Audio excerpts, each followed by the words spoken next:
دیکھیے جی، تقوی کی کئی صورتیں میں یہاں تھوڑی سی تفصیل عرض کر دوں تاکہ مزید آسانی ہو جائے۔ یہ فرماتے ہیں تقوی، ایک تقوی یہ ہے کہ آنکھ گناہ نہ دیکھے، زبان جھوٹ فحش کلامی سے بچے، کان غیبت سننے سے بچے، ہاتھ اپنی حد سے نکلنا چھوڑے، قدم گناہ کی طرف جانا چھوڑ دے۔ یہ بھی تقوی ہے، یہ بھی تقوی ہے۔ مگر کمال یہ ہے، نماز بھی ہو، روزہ بھی، حج بھی ہو، زکوٰۃ بھی، نوافل بھی ہوں، وظیفے بھی، اور پھر اس دوران گناہ کا قوی امکان بھی ہے، چونکہ وسوسوں سے انسان خالی نہیں ہوتا، کسی وقت بھی گناہ ہو سکتا ہے۔ اوپر سے شریعت کا پہرا قائم رہے لیکن اندر گناہ پرورش پکڑتے رہیں، یہ تقوی ناقص ہے۔ تقوی کامل اس کو کہتے ہیں کہ جس دل میں گناہ کا خیال نہ ہو اور جسم پر گناہ کا اعمال نہ ہوں، دل میں گناہ کے خیال نہ ہوں اور جسم پر گناہ کے اعمال نہ ہوں، یہ تقوی ہے۔ اور ایک اور تقوی ہے، ایک اور تقوی ہے کہ اس جہان فانی میں رہو گے، ہوا تو لگے گی، سردی گرمی تو دیکھو گے، کھانا پینا تو ہوگا، اثرات تو مرتب ہوں گے۔ یہ وہ جہان ہے جس میں گناہ بھی ہے، یہ وہ جہان ہے جس میں نیکی بھی ہے، یہ وہ جہان ہے جس میں عداوت بھی ہے، یہ وہ جہان ہے جس میں دوستی بھی ہے، دشمنی بھی ہے، یہاں محبت ہے، یہاں نفرت ہے، یہاں عداوت ہے، یہاں بچے ہیں، بیگمات ہیں، رشتہ دار ہیں، قبیلہ ہے، کبھی کس کی سنو گے، کبھی کس کی سنو گے، کبھی کسی کی طرفداری کرو گے، کبھی کسی کی مخالفت کرو گے۔ بظاہراً تقوی موجود ہوگا، دل اللہ اللہ کرتا رہے گا، لیکن بے اعتدالیاں سرزد ہوں گی۔ بہتر یہ ہے، بہتر یہ ہے۔ اب قرآن پاک کی ایک آیت اس پر اہل عرفان کوٹ کرتے ہیں، وہ یہ فرماتے ہیں وَذَرُوا ظَاهِرَ الْإِثْمِ وَبَاطِنَهُ، وَذَرُوا ظَاهِرَ الْإِثْمِ وَبَاطِنَهُ۔ اے ایمان والو، ظاہری گناہ بھی چھوڑو، باطنی گناہ بھی چھوڑو، ظاہری گناہ بھی چھوڑو، باطنی گناہ بھی چھوڑو۔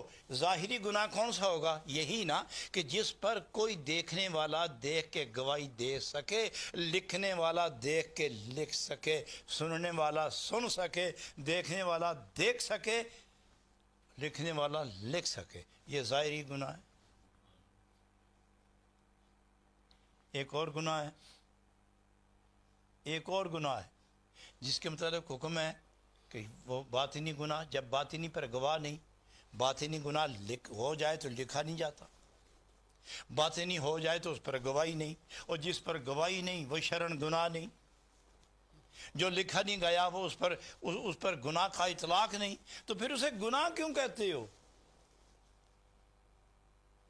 لکھنے میں نہیں آتا، دیکھنے میں نہیں آتا، سننے میں نہیں آتا، گواہی میں نہیں آتا، پھر اس کو گناہ کہتے کیوں ہو؟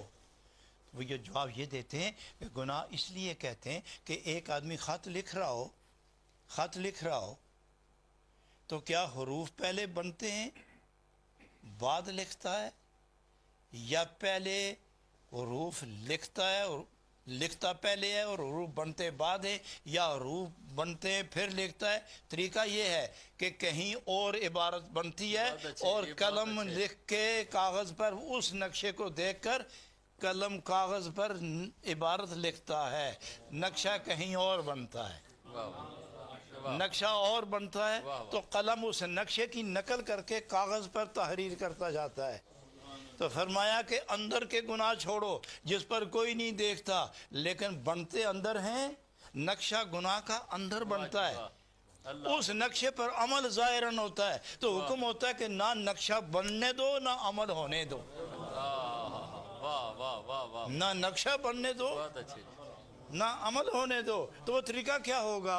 طریقہ یہی ہوگا کہ اس کو جب خالی رکھو گے اندر کو، تو کوئی آئے گا نقشہ بنانے والا، تو نقشے بنانے والے دو ہی ہوتے ہیں، یا وہ رحمت کا نقشہ بنتا ہے یا وہ زحمت کا نقشہ بنتا ہے، یا شیطان ابلیس نقشے بناتا ہے یا ملائکہ رحمت نقشہ بناتے ہیں۔ جب جگہ خالی ہوگی تو کوئی نہ کوئی تو اندر آئے گا ہی نا، تو تم اسے ذکر اللہ سے اور عشق نبی سے ایسا بھرو کہ اس کی گرمی کسی کو اندر آنے ہی نہ دے۔ جس کی محبت کی گرمی ہوگی وہی محبوب اندر ہوگا، خدا اور خدا کے محبوب کے جلوے ہوں گے، تو پھر گناہ کہاں رہے گا؟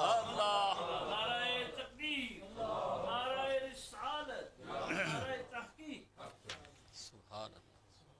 سو اس بنا پر تقوی کامل وہ ہے کہ نہ اندر گناہ ہو، نہ باہر گناہ ہو، نہ عمل میں گناہ، نہ خیال میں گناہ، یہ دونوں پاک ہو جائیں۔ اور یہ کس طرح پاک ہوں گے؟ کس طرح ہوں گے پاک؟ حدیث پاک میں آتا ہے لِكُلِّ شَيْءٍ ثَقَالَةٌ،